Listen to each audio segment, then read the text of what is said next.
मैं Saint Joseph school के जितने भी प्रबंधक से लेकर के सभी लोग उनको बधाई देता हूं कि 5वें फाउंडेशन डे पे उन्होंने मुझे बुलाया है।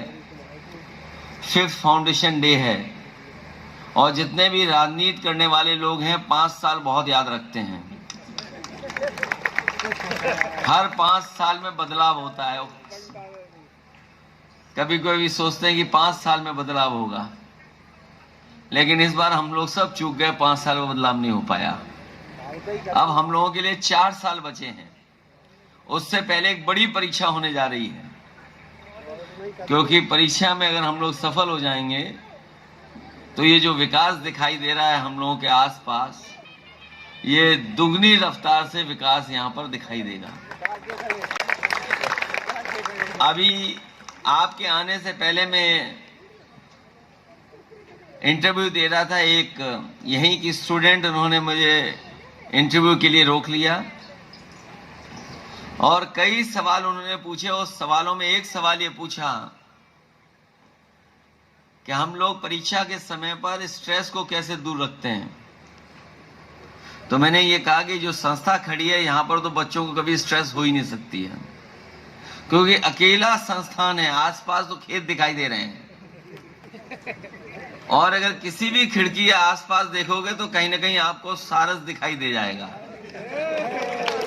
अभी जैसे ही मैं आपकी संस्थान में आया, रास्ते में मुझे सारस दिखाई दे गया। ये समाजवादियों का जो सारस से नया रिश्ता जुड़ा है, बड़ा अलग रिश्ता जुड़ गया है। वैसे तो आजादी हम लोगों को हर चीज की मिलनी चाहिए, और जिन लोगों को सरकार में जनता ने बैठा दिया वो किसी की आजादी को पसंद नहीं करते। हम और आप लोग तो पॉलिटिकल लोग हैं, किसी न किसी विचारधारा से जुड़े लोग हैं। हमसे और आपसे तो नाराजगी हो सकती है, लेकिन सोचिए जो चिड़िया है उनसे नाराजगी क्या। इस सरकार ने उसकी भी आजादी पे पाबंदी लगा दी। एक नौजवान उसकी देखभाल कर रहा था क्योंकि वो बीमार था, चोट खाया था। उसकी रखवाली की, उसका इलाज किया, उसको खाना खिलाया और अपना मित्र बना दिया। ये तो सोचने की बात थी। अभी तक तो हम लोग और लोगों को मित्र बनाते हैं।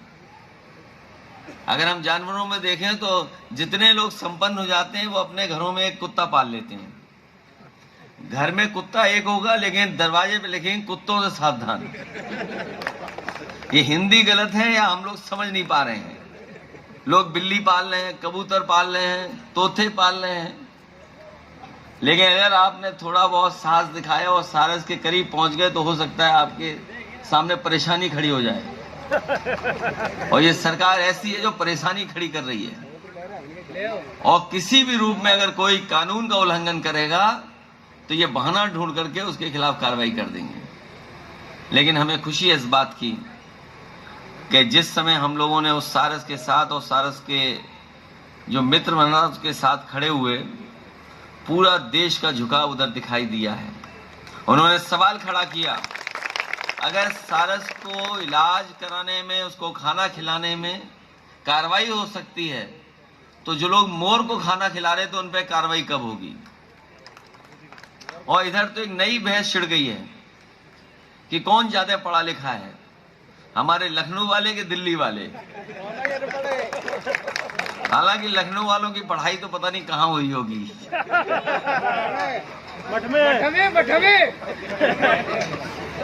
इतनी दूर दराज अकेले में और एकांत में स्कूल बना है, यहाँ पर बच्चे पढ़ेंगे, पढ़ लिख करके आगे न केवल अपने परिवार का नाम बढ़ाएंगे बल्कि प्रदेश का, समाज का और देश का भी नाम आगे बढ़ाने का काम करेंगे। जहां कार्यक्रम खत्म हुआ था, हमारे फौज के लोग किन परिस्थितियों में सीमा की रक्षा करते हैं और कई बार उनकी जान चली जाती है, शहीद हो जाते हैं। आज जो शहीदों को सम्मान मिल रहा है वो घर परिवार के लोगों से मिल पा रहे हैं। वो किसी और की देन नहीं, वो नेताजी की देन है। नेताजी की वजह से ही आज शहीद घर परिवार के बीच में पहुंच सकता है। जहां आज हम जिस माहौल में हैं, हमारा देश न जाने कितना आबादी में बढ़ता चला जा रहा है, अगर हम आबादी में बढ़ रहे हैं तो उतनी ही हमारे सामने संकट पैदा हो रहे हैं। बड़ी बड़ी चुनौतियां हैं कि आने वाली पीढ़ी को हम नौकरी कैसे देंगे, उसको रोजगार कैसे देंगे, उसके जीवन में बदलाव कैसे लाएं, उसके जीवन में खुशहाली कैसे लाएं। जो लोग सरकार में हैं वो धर्म को भी पकड़ लिए हैं और राष्ट्रवाद को भी पकड़ लिए हैं। धर्म और राष्ट्रवाद उन्होंने अपने साथ मिला लिया है, इसलिए हम समाजवादियों के सामने बहुत बड़ी चुनौती है। लेकिन हम जानते हैं कि समाजवादियों ने जो जनता के बीच में काम किया है उसका कोई मुकाबला दूसरा दल नहीं कर सकता और भारतीय जनता पार्टी तो कभी नहीं कर सकती। हम लोगों का एक एक काम उनके लिए उदाहरण रहा है और जब कभी वो हम लोगों पर टिप्पणी करते हैं तो कहते हैं कि हम लोग क्या हैं, स्कूल है, संस्था है, नहीं बोल सकते। लेकिन जब कभी भी उनके भाषण सुनोगे आप तो कहते हैं समाजवादी ये हैं, समाजवादी वो हैं। समाजवादियों को माफिया भी कह देते हैं कभी कभी। लेकिन मैं ये कह सकता हूं, आज सबसे बड़ा माफिया अगर केस वापस ना लिए होते तो सोचो कौन होता। ये 420 नहीं है, ये 840 है, क्योंकि इन्होंने कहा कि 100 में 4 ही बेरोजगार हैं। बताओ 100 में 4 बेरोजगार हैं क्या? कोई कल्पना कर सकता है? इन्होंने जो सरकारी बजट पेश किया उसमें कहा कि अनएम्प्लॉयमेंट रेट 4.2% है। ऐसा लगता है कि 100 में सबको नौकरी मिल गई है, केवल ही 4 बेरोजगार हैं। इससे बड़ा झूठ क्या हो सकता है? न केवल यहां झूठ बोला उन्होंने, बल्कि यह भी कह दिया कि आय दोगुनी हो गई, प्रति व्यक्ति आय दोगुनी हो गई।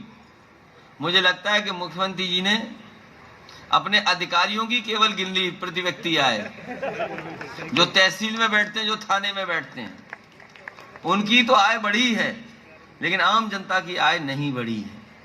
कोई कल्पना कर सकता है कि सरकारी आंकड़े ये कहें कि प्रति व्यक्ति आय दोगुनी हो गई? और यहीं तक भारतीय जनता पार्टी वाले नहीं रुके, उन्होंने कहा कि हमारी ग्रोथ रेट आज 16% है। अरे अगर 16% ग्रोथ रेट होती तो पूरे उत्तर प्रदेश में एक्सप्रेस वे बनते दिखाई दे रहे होते, फैक्ट्रियां लगती दिखाई दे रही होती, मेडिकल कॉलेज लगते दिखाई दे रहे होते, नए नए स्कूल बनते दिखाई दे रहे होते।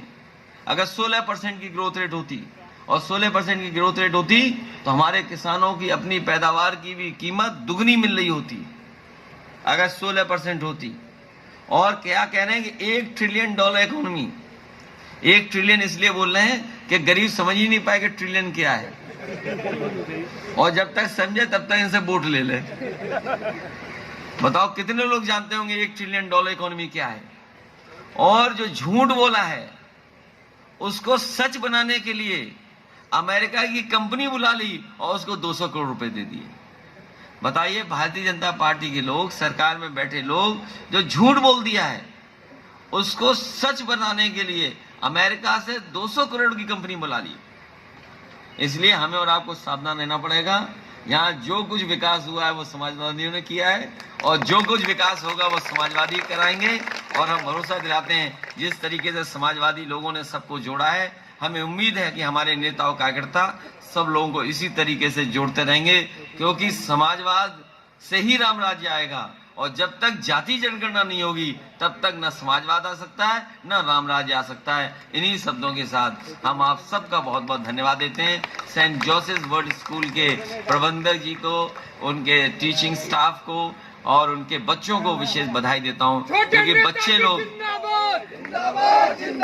बच्चों को इसलिए विशेष बधाई कि उन्हीं की वजह से रौनक है, उन्हीं की वजह से सब अच्छा लग रहा है, उन्हीं की परफॉर्मेंस अच्छी है तो सब अच्छा लग रहा है। इसलिए बच्चों को बहुत बहुत शुक्रिया।